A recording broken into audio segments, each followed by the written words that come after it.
आणि बुलेटिनच्या सुरुवातीलाच म्हाडाच्या घरात राहणाऱ्यांसाठी एक महत्त्वपूर्ण बातमी आहे। 1.5 लाख लोकसंख्या आज म्हाडाच्या घरांमध्ये राहते।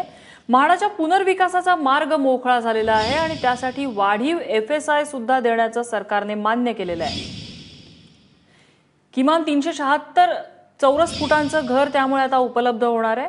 अविनाश डेगस्कर आमचे प्रतिनिधी आपल्याला अधिक माहिती देत आहेत। अविनाश, नम्रता, नक्कीच म्हाडामध्ये सगळ्यात स्वस्त घरं देणारी म्हाडा ही संस्था आहे। या संस्थेत जो जुना प्रोजेक्ट होता, ज्या जुन्या प्रोजेक्टने जी घरं बांधण्यात आलेली होती, त्यांना आता ही म्हाडातर्फे स्वस्त घरं देण्याचं ठरलेलं होतं। पण त्यासोबत त्यांचा जो FSIचा जो प्रॉब्लेम होता, जो 2013 पासून त्या पुनर्विकास 2013च्या अगोदरच्या ज्या इमारती होत्या किंवा जे भूखंड होते त्यावर ज्या इमारती बांधण्यात आलेल्या त्या रिडेव्हलप करण्यासाठी बराच वेळ ह्या गृहनिर्माण संस्था आहेत त्या बराच वेळ म्हाडाच्या मागे लागलेल्या होत्या, राज्य सरकारच्या मागे लागलेल्या होत्या। मात्र त्यांना 300 स्क्वेअर फीटापर्यंतच घर मिळणार होतं। 2013च्या ह्या सोसायटीज होत्या, अंदाजे 4000 ह्या सोसायटीज आहेत आणि त्यांच्यामध्ये अंदाजे 1.5 लाखाहून अधिक रहिवासी तिकडे राहतात।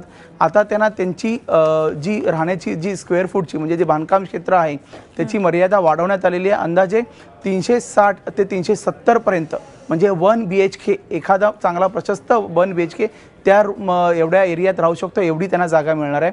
तसंच ज्यांचं चौरस फुटाचं गणित हे 400च्या आसपास आहे आणि रस्त्यालगत ज्यांची जागा आहे त्यांनाही याचा फायदा होणार आहे। जसं की त्यांचा FSI मोठ्या पद्धतीने वाढवण्यात आलेला आहे। जसं की त्यांना 3 FSI हा स्वतः जी संस्था आहे किंवा जी म्हाडाने रिडेव्हलप करण्याचा हातात घेतलेला आहे त्यांना तो 3चा FSI म्हणजे अंदाजे 2.2 ते किंवा 2.5 पर्यंत हा FSI वापरायला मिळतो।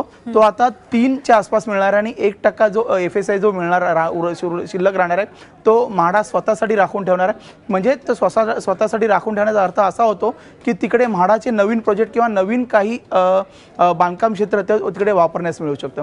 त्यामुळे मुंबई उपनगर आणि मुंबईत जे म्हाडामध्ये म्हणजे सुरुवातीला अगदी 240, 260, 280 जी घरं मिळत होती, म्हणजे त्यात साधारण 1 रूम किचन एवढ्या भागातच ती राहत होती माणसं, त्यांना आता 1 BHK पर्यंत त्यांची झेप जाणार आहे। म्हणजे नक्कीच हे जुन्या म्हाडामध्ये किंवा ओल्ड म्हाडामध्ये जी बांधकाम क्षेत्र होती त्यांच्यासाठी हा फायदेशीर नक्कीच हे ठरणार आहे। नक्कीच अविनाश, त्यामुळे 1.5 लाख म्हाडाच्या घरांमध्ये राहणाऱ्या नागरिकांना याचा फायदा होऊ शकतो। धन्यवाद या माहितीबद्दल।